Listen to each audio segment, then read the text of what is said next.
ನಮ್ಮೆಲ್ಲರನ್ನು ಆತ್ಮಭರಿತರಾಗಿ ತುಂಬಿಸು. ಹೇಳುವಂತ ಭಕ್ತನ ಮೇಲೆ ದಯವಿಡು. ನಮ್ಮೆಲ್ಲರನ್ನು ನಿನ್ನ ಪವಿತ್ರ ಆತ್ಮದಿಂದ ತುಂಬಿಸು. ಬರುವ ಎಲ್ಲಾ ಸೈತನ ಶೋಧನೆಗಳಿಂದ ದೂರ ಮಾಡು. ಯೇಸುವಿನ ನಾಮದಲ್ಲಿ ಬೇಡುತ್ತೇವೆ ಸ್ವಾಮಿ, ಆಮೇನ್. ದೇವರ ಪರಿಶುದ್ಧ ನಾಮಕ್ಕೆ ಸ್ತೋತ್ರ ಸಲ್ಲಿಸ್ತೇನೆ. ಈ ಉದಯ ಕಾಲದಲ್ಲಿ ದೇವರು ನಮಗೆ ಕೊಡಲ್ಪಟ್ಟಂತ ಈ ದಿನದ ಧ್ಯಾನದ ಯೆರೆಮೀಯನ ಪ್ರವಾದನೆ ಗ್ರಂಥ 2ನೇ ಅಧ್ಯಾಯ 12ರಿಂದ 14 ವಚನಗಳು ಕೊಡಲ್ಪಟ್ಟಿರುತ್ತದೆ. ಯೆರೆಮೀಯನ ಪ್ರವಾದನೆ ಗ್ರಂಥ 2ನೇ ಅಧ್ಯಾಯ 12ರಿಂದ 14 ವಚನಗಳನ್ನು ಕೊಡಲ್ಪಟ್ಟಿರುತ್ತದೆ. ಈ ಸಮಯವನ್ನು ಕೊಟ್ಟಂತ ಎಲ್ಲ ಅಧಿಕಾರಿಗಳಿಗೂ ಕರ್ತನಾದಂತ ಯೇಸುವಿನ ನಾಮದಲ್ಲಿ ವಂದನೆಯನ್ನು ಸಲ್ಲಿಸ್ತೇನೆ. ಈ ಒಂದು ದಿನದಲ್ಲಿ ನಾವೆಲ್ಲರೂ ಈ ಯೆರೆಮೀಯನ ಪ್ರವಾದನೆ ಪುಸ್ತಕ ಕಳೆದ ಉಪವಾಸದ ಪ್ರಾರ್ಥನೆಯಲ್ಲಿ ನಾವೆಲ್ಲರೂ ಧ್ಯಾನ ಮಾಡಿದ್ದೇವೆ. ಈ 3 ವಚನಗಳಲ್ಲಿ 3 ಭಾಗಗಳನ್ನ ನಾನು ವಿಂಗಡ ಮಾಡಿದ್ದೇನೆ. ಮೊದಲನೇ ಭಾಗ 12ನೇ ವಚನದಲ್ಲಿ, 12ನೇ ವಚನ ಓದಿರಿ ಒಬ್ರು ಯಾರಾದ್ರೂ? ಹಲೋ, ಯೋವೇಲ 2:12.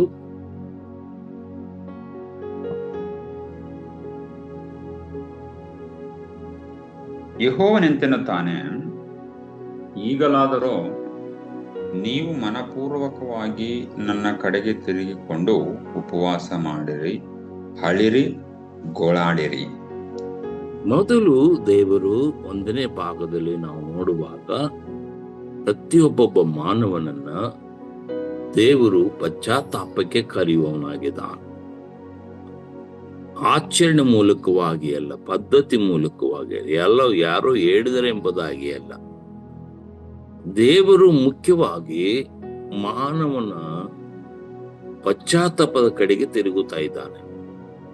ಮನುಷ್ಯನು ಕ್ರಮಬದ್ಧವಾಗಿ ಆಚರಣೆಗಳನ್ನು ಮಾಡುತ್ತಾನೆ, ಕ್ರಮಬದ್ಧವಾಗಿ ಮಾಡಬೇಕಾದಂತ ಕ್ರಿಯೆಗಳನ್ನೆಲ್ಲ ಮಾಡ್ತಾನೆ. ಆದರೆ ಮನದಿರುಗುವುದಿಲ್ಲ, ಪಶ್ಚಾತ್ತಾಪ ಪಡುವುದಿಲ್ಲ, ಹೃದಯಗಳನ್ನು ಬದಲಾಯಿಸಿಕೊಳ್ಳುವುದಿಲ್ಲ.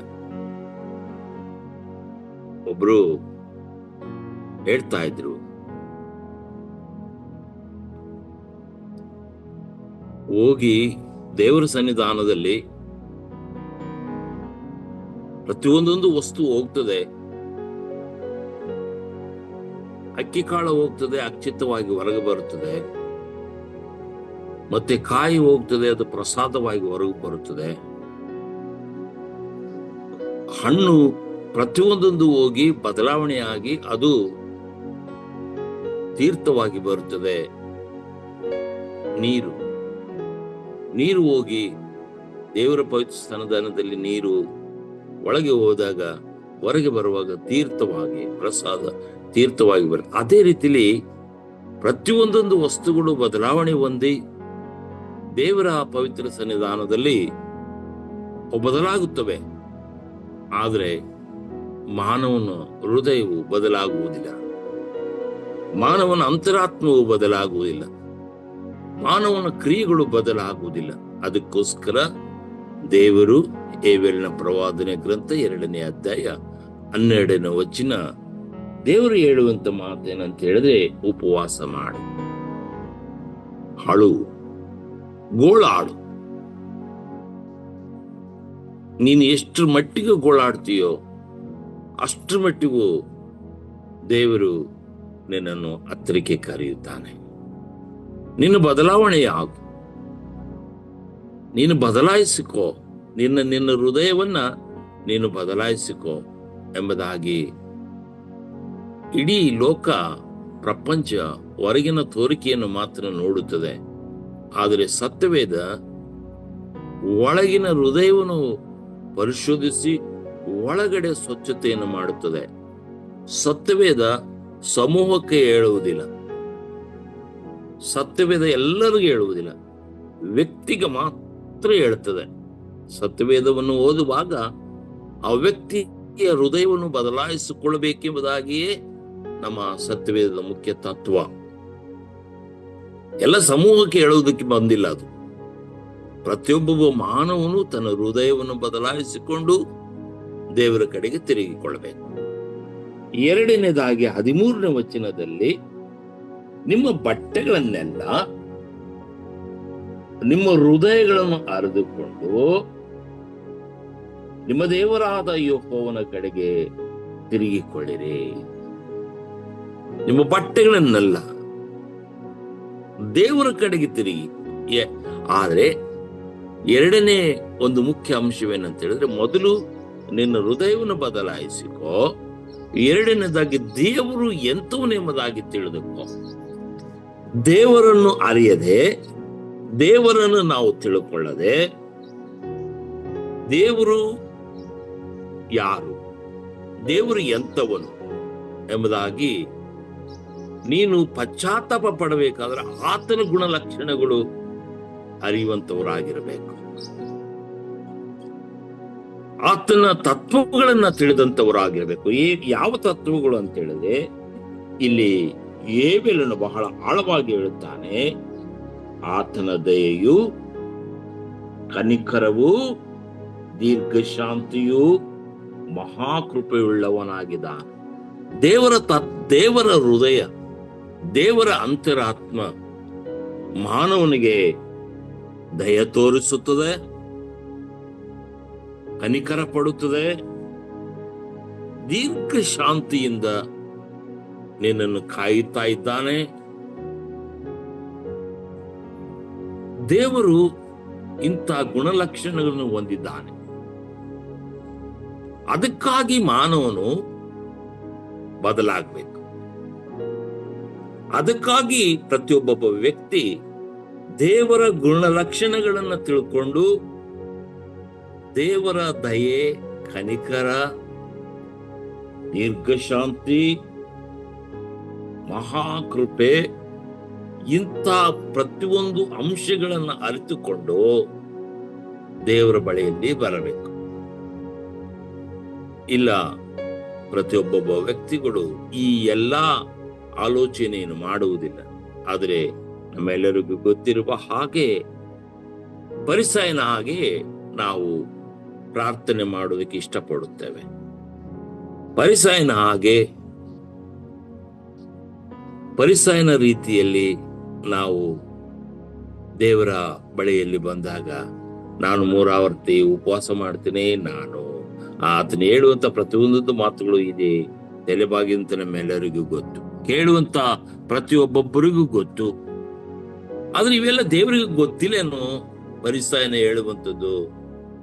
ಆದ್ರೆ ಇವನು ತನ್ನನ್ನು ತಾನು ಕೊಚ್ಚಿಕೊಳ್ಳೋದಕ್ಕೆ ಹೋಗ್ತಾ ಇದ್ದಾನೆ ಪರಿಸಾಯದವನು. ಆ ರೀತಿಯಲ್ಲಿ ನಿನ್ನ ಹೃದಯ ಇರಬಾರದು ಎಂಬುದಾಗಿ ದೇವರ ವಾಕ್ಯ ನನ್ನನ್ನು ಈ ಉದಯ ಕಾಲದಲ್ಲಿ ಮನೋಪೂರ್ವಕವಾಗಿ, ಇವತ್ತಿನ ಮುಖ್ಯ ಅಂಶ, ನಿಮ್ಮ ಪೂರ್ಣ ಹೃದಯದಿಂದ ಕರ್ತನ ಬಳಿಗೆ ತಿರುಗಿಕೋ. ನಿನ್ನ ಪೂರ್ಣ ಹೃದಯದಿಂದ, ನಿನ್ನ ಪೂರ್ಣ ಅಂತರಾತ್ಮದಿಂದ ದೇವರ ಕಡೆಗೆ ತಿರುಗಿಕೋ. ಎರಡನೇದಾಗಿ ನಾನು ಹೇಳುವಾಗೆ ದೇವರ ಗುಣಲಕ್ಷಣಗಳನ್ನ ಹೊಂದಿಕೊಂಡು ಗುಣಲಕ್ಷಣಗಳ ಮೂಲಕವಾಗಿ ನೀನು ದೇವರ ಕಡೆಗೆ ತಿರುಗಿಕೊಳ್ಳಬೇಕಾಗುತ್ತದೆ. ಇನ್ನು 14ನೇ ವಚನದಲ್ಲಿ ನೋಡುವಾಗ, ಆತನು ಮಾನವನಿಗೆ ಕೊಡುವಂತ ಸಹಾಯಗಳನ್ನು ನಾವು ನೋಡುತ್ತೇವೆ. ಅಲ್ಲಿ ಆತನು ಮನಮರಗಿ,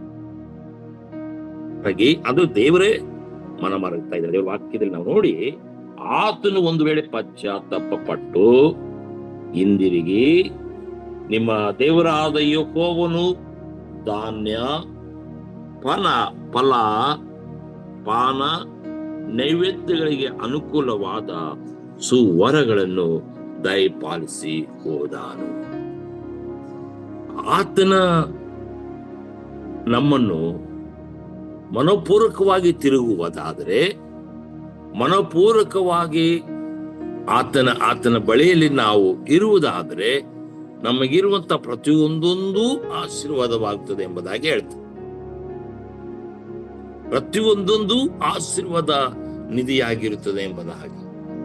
ಉಪವಾಸ ಪ್ರಾರ್ಥನೆಯಲ್ಲಿ ನಾನು ಆಗ್ಲೇ ಹೇಳಿದ ಹಾಗೆ ಈ 2025ರಲ್ಲಿ 10ನೇ ತಿಂಗಳಲ್ಲಿ ನಾವು ಉಪವಾಸದ ಪ್ರಾರ್ಥನೆಯನ್ನು ಮಾಡಿದೆವು. 21ನೇ ವಚನದಿಂದ 31ನೇ ವಚನದವರೆಗೂ ಸುಮಾರು 8 ಜನ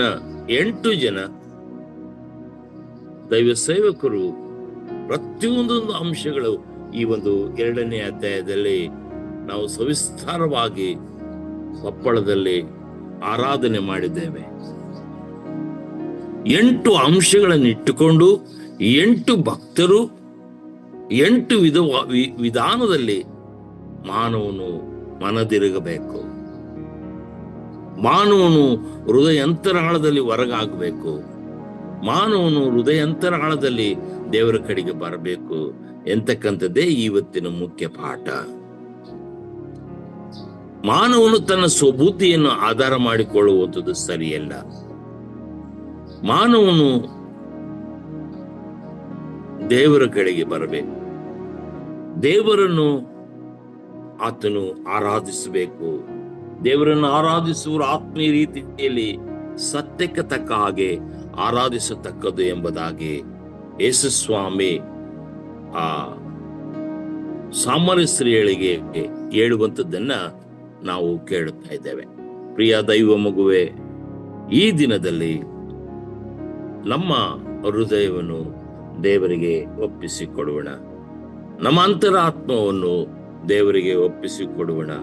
ನಮ್ಮ ಜೀವನ ಚರಿತ್ರೆಯನ್ನ ದೇವರಿಗೆ ಒಪ್ಪಿಸಿಕೊಡುವಣ. ಈ ದಿನದಲ್ಲಿ ಈ ಜೋವೆಲ್, ಈ ಏಬೇಲನ್ನು ಹೇಳುವಂತಹ ಪ್ರತಿಯೊಂದೊಂದು ಮಾತುಗಳು ನಾವೆಲ್ಲರೂ ಧ್ಯಾನ ಮಾಡಿದ್ದೇವೆ. ನಮ್ಮೆಲ್ಲರಿಗೂ ಗೊತ್ತು, ನಮ್ಮೆಲ್ಲರಿಗೂ ಆ ವಿಚಾರಗಳೆಲ್ಲವೂ ಧ್ಯಾನ ಮಾಡಿದ್ದೇವೆ. ಸುಮಾರು 3 ದಿವಸದವರೆಗೂ ಆ ವಿಚಾರಗಳನ್ನು ಧ್ಯಾನ ಮಾಡಿದ್ದೇವೆ. ಆದರೆ ದೇವರು ತನ್ನ ಕನಿಕರ, ತನ್ನ ದಯೆ, ತನ್ನ ದೀರ್ಘಶಾಂತಿ, ತನ್ನ ಮಹೋಪಕಾರಗಳಿಂದ ನಮ್ಮನ್ನು ಹತ್ತರಿಕೆ ಕರೆಯುವವನಾಗಿದ್ದಾನೆ. ನಾವು ನಮ್ಮ ಹೃದಯವನ್ನು ಬದಲಾಯಿಸಿಕೊಳ್ಳಬೇಕು. ನಾವು ನಮ್ಮ ಜೀವನ ಚರಿತ್ರೆಯನ್ನ ಬದಲಾಯಿಸಿಕೊಳ್ಳಬೇಕು ಎಂಬುದಾಗಿ ನಾವು ಈ ಒಂದು ಭಾಗದಲ್ಲಿ ನಾವು ನೋಡುತ್ತೇವೆ. ಮತ್ತು ನಮ್ಮ ಜೀವನಕ್ಕೆ, ನಮ್ಮ ಅಂತರಾತ್ಮಕ್ಕೆ ಬದಲಾಗಬೇಕಾದಂತ ಮುಖ್ಯ ಕಾರ್ಯವೇನಪ್ಪ ಅಂತ ಹೇಳಿದ್ರೆ, ಪ್ರಾಮಾಣಿಕವಾಗಿ ಪಶ್ಚಾತ್ತಾಪವನ್ನು ಹೊಂದಬೇಕು. ಹೃದಯ ಅಂತರಾಳದಿಂದ ದೇವರ ಸನ್ನಿಧಿಯಲ್ಲಿ ನಮ್ಮನ್ನು ನಾವು ಒಪ್ಪಿಕೊಳ್ಳಬೇಕು. ನಮಗೆಲ್ಲರಿಗೂ ಗೊತ್ತಿರುವ ಹಾಗೆ ದಾವೀದನು ಈಗ ತಾನೇ ಆಡಿದಂತ ಹಾಡಿನ ಮೂಲಕವಾಗಿ ದಾವೀದನು ಬಿದ್ದು ಹೋಗಿದ್ದಾನೆ. ದಾವೀದನು ಎಡವಿದಾನೆ. ದಾವೀದನು ತಿಳಿಯದೆ ಪಾಪ ಮಾಡಿದ್ದಾನೆ. ಆದರೆ ಹೃದಯ ಅಂತರಾಳದಿಂದ ದೇವರನ್ನು ಅರಿತವನಾಗಿ, ಪ್ರೀತಿ ಸ್ವರೂಪನಾದಂಥ ದೇವರೇ ನನ್ನನ್ನು ಕರುಣಿಸಿ ಎಂಬುದಾಗಿ ತನ್ನ ಮನೋಪೂರ್ವಕವಾಗಿ ದೇವರ ಬಳಿಗೆ ಬರುವುದನ್ನ ನಾವು ನೋಡುತ್ತೇವೆ. ದೇವರ ಬಳಿಗೆ ಬಂದು ಆತನು ತನ್ನ ಹೃದಯವನ್ನು ತೊಳಕೊಂಡು ತನ್ನ ಅಂತರಾತ್ಮವನ್ನು ಬದಲಾಯಿಸಿಕೊಂಡು ಮತ್ತೆ ತಿರುಗಿ ಪಾಪದಲ್ಲಿ ಬೀಳದ ಹಾಗೆ ಮುಂದೆ ದೇವರ ದೃಷ್ಟಿಯಲ್ಲಿ ಶ್ರೇಷ್ಠ ಮನುಷ್ಯನಾಗಿ ಕಾಣಿಸಿಕೊಳ್ಳುವುದನ್ನ ನಾವು ನೋಡುತ್ತೇವೆ. ಮಾತ್ರವಲ್ಲದೆ ಹೊಸ ಒಡಂಬಡಿಕೆಯಲ್ಲಿ ನಮ್ಮೆಲ್ಲರಿಗೂ ಗೊತ್ತಿರುವ ಹಾಗೆ ಲೂಕನ ಬರೆಸುವಾರ್ತೆ 15ನೇ ಅಧ್ಯಾಯದಲ್ಲಿ ದಾರಿ ತಪ್ಪಿದ ಮಗನು ಆತನ ಹೃದಯವು ತನ್ನ ಸ್ವಬುದ್ಧಿನ ತಂದೆ ನನಗೆ ಬರತಕ್ಕಂತ ಆಸ್ತಿ ಕೊಟ್ಟುಬಿಡು, ನಾನು ಹೇಗೋ ಜೀವನ ಮಾಡ್ತೇನೆ. ಆದ್ರೆ ತಂದೆ ಹಿಂದಿರಿಲಿಲ್ಲ.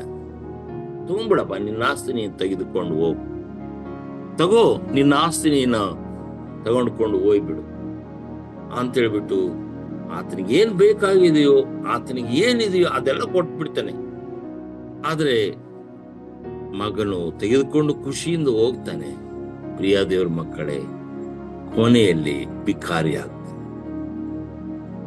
ದಾರಿ ತಪ್ಪಿದ ಮಗನು, ನಾನೇನ್ ಹೇಳಕ್ ಬರ್ತಾ ಇದ್ದೇನೆ ಅಂತ ಹೇಳಿದ್ರೆ, ಮತ್ತೆ ತಿರುಗಿ ಆತನಿಗೆ ಬುದ್ಧಿ ಬಂದು, ದೇವರ ವಾಕ್ಯದಲ್ಲಿ ನಾವು ನೋಡ್ತೇವೆ, ಅವನಿಗೆ ಬುದ್ಧಿ ಬಂದು ತನ್ನ ಮನೆಯನ್ನ ಅಥವಾ ತನ್ನ ತಂದೆಯ ಮನೆಯನ್ನ ಆತನು ಜ್ಞಾಪಕ ಮಾಡಿಕೊಳ್ತಾ ಇದ್ದಾನೆ. ತನ್ನ ತಂದೆಯ ಮನೆಯನ್ನು ಜ್ಞಾಪಕ ಮಾಡಿಕೊಂಡು ತಂದೆಯಪ್ಪ, ನಾನು ಕೂಲಿ ಆಳುಗಳಲ್ಲಿ ಒಬ್ಬನಾಗಿ ನನ್ನನ್ನು ಸ್ವೀಕಾರ ಮಾಡಿಕೊ ಎಂಬುದಾಗಿ ಪಶ್ಚಾತ್ತಾಪ ಹೃದಯವನ್ನ ಹೊಂದುವುದನ್ನ ನಾವು ನೋಡುತ್ತೇವೆ.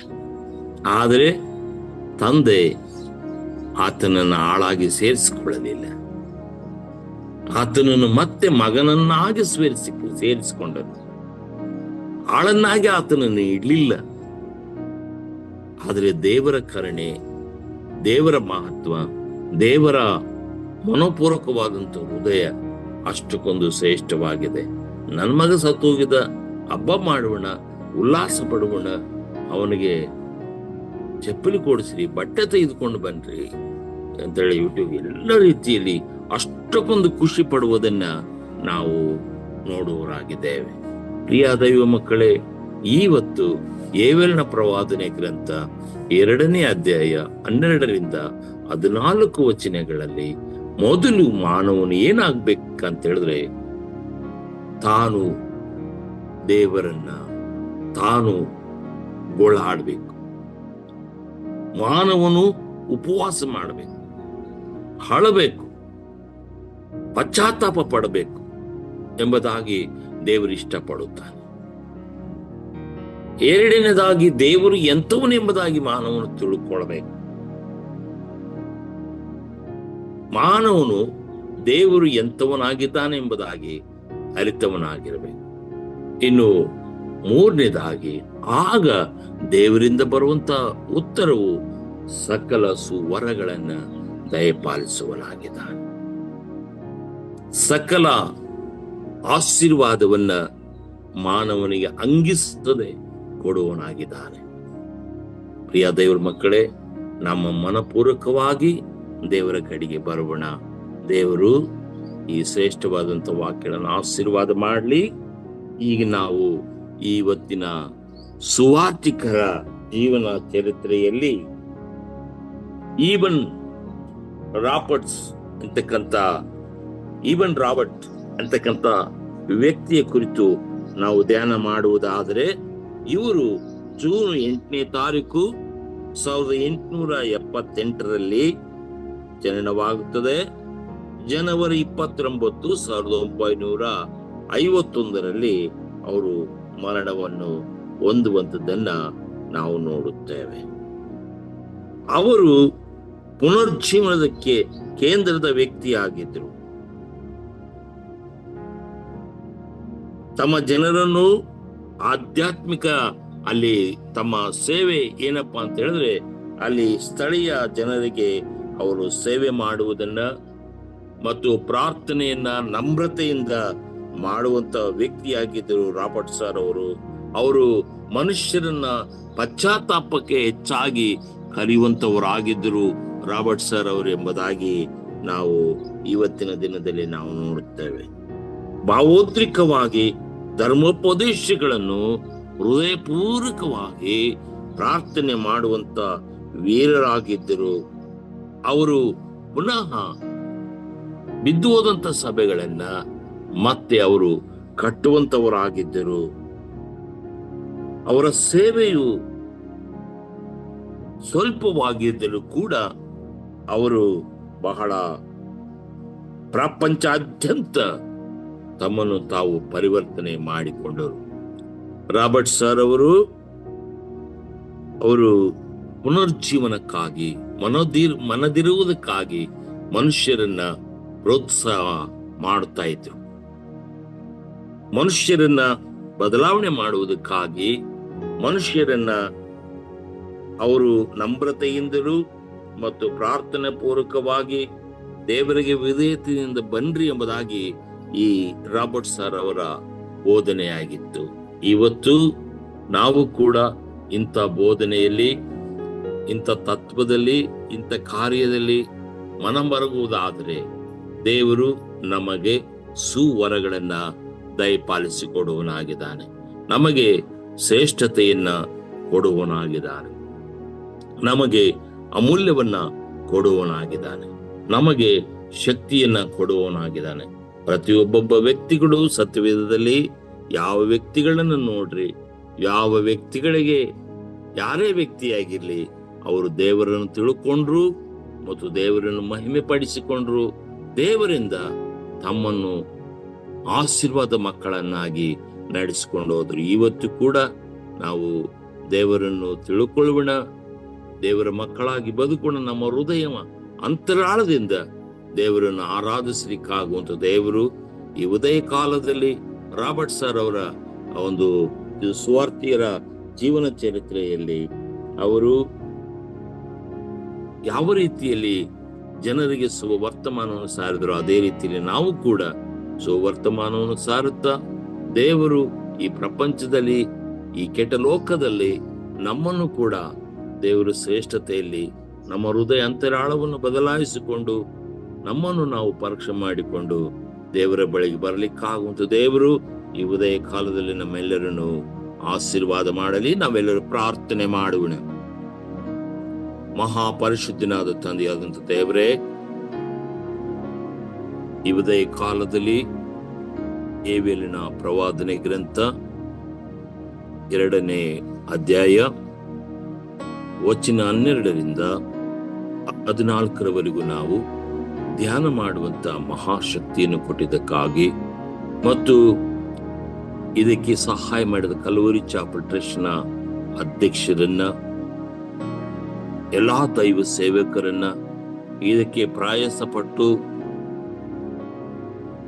ಈ ಒಂದು ಬೆಳಗಿನ ಜಾವದಲ್ಲಿ ದೇವರ ಪವಿತ್ರತೆಯನ್ನು ಕಲಿತುಕೊಳ್ಳಲಿ, ದೇವರ ಅಂತರಾತ್ಮವನ್ನು ತಿಳುಕೊಳ್ಳಲಿ ಎಂಬುದಾಗಿ ಈ ಅಮೂಲ್ಯವಾದಂತ ಸಮಯದಲ್ಲಿ ಕರ್ತನೆ ನಮ್ಮೆಲ್ಲರನ್ನು ಒಟ್ಟುಗೂಡಿಸಂತ ಕಲ್ವರಿ ಚಾಪಲ್ ಟ್ರಸ್ಟಿನ ಎಲ್ಲಾ ದೈವ ಸೇವಕರನ್ನು ಆಶೀರ್ವಾದ ಮಾಡು. ತೆರೆಮರೆಯಲ್ಲಿ ಕರ್ತನೆ ಅವರವರ ಕುಟುಂಬಗಳು, ಅವರವರ ಕ್ಷೇತ್ರಗಳಲ್ಲಿ ಇರುವಂತ ಎಲ್ಲಾ ಶೋಧನೆಗಳಿಂದ ದೂರ ಮಾಡು.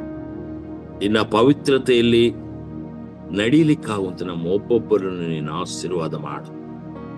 ಮಹೋನ್ನತನಾದಂತ ಸ್ವಾಮಿ, ಕಲ್ವರಿ ಚಾಪಲ್ ಟ್ರಸ್ಟಿನ ಪ್ರತಿಯೊಂದೊಂದು ಯೋಜನೆಗಳನ್ನ ನಿನ್ನ ಚಿತ್ತಕ್ಕೆ ಒಪ್ಪಿಸಿಕೊಡುತ್ತೇವೆ. ಕಷ್ಟಗಳು, ಕಣ್ಣೀರುಗಳು, ಬಾಧೆಗಳು, ವೇದನೆಗಳು ಕರ್ತನೆ, ಈ ಲೋಕದಲ್ಲಿ ಈ ಮಹಾ ಸಂಕಟಗಳಿಂದ ಸೇವೆ ಮಾಡುವಂಥದ್ದು ಅಷ್ಟಕ್ಕೊಂದು ತೃಪ್ತಿಕರವಾಗಿಲ್ಲ ಕರ್ತನೆ. ಅಂತರ ಮಧ್ಯದಲ್ಲಿ ನಾವೆಲ್ಲರೂ ಮನೋಪೂರ್ವಕವಾಗಿ ನಿನ್ನನ್ನು ತಿಳಿದವರಾಗಿ, ನಿನ್ನನ್ನು ಅರಿತವರಾಗಿ, ನಿನ್ನಿಂದ ನಮ್ಮ ಸಕಲ ಆಶೀರ್ವಾದವನ್ನು ಹೊಂದಿಕೊಳ್ಳಲಿಕ್ಕಾಗುವಂತೆ ನಮ್ಮ ಒಬ್ಬೊಬ್ಬರನ್ನು ಆಶೀರ್ವದಿಸಿ ಇಡೀ ದಿನವೆಲ್ಲ ನಮ್ಮನ್ನು ಪೋಷಿಸಿ ರಕ್ಷಿಸುತ್ತೆ ಎಂಬುದಾಗಿ ಪ್ರಭುರಕ್ಷಕನು ಗುರುವಡಿಯನಾದಿದ್ದ ಯೇಸುವಿನ ಒಂದೇ ನಾಮದಲ್ಲಿ ಬೇಡಿ ಹೊಂದಿದ್ದೇವೆ ಸ್ವಾಮಿ. ಆಮೇನ್.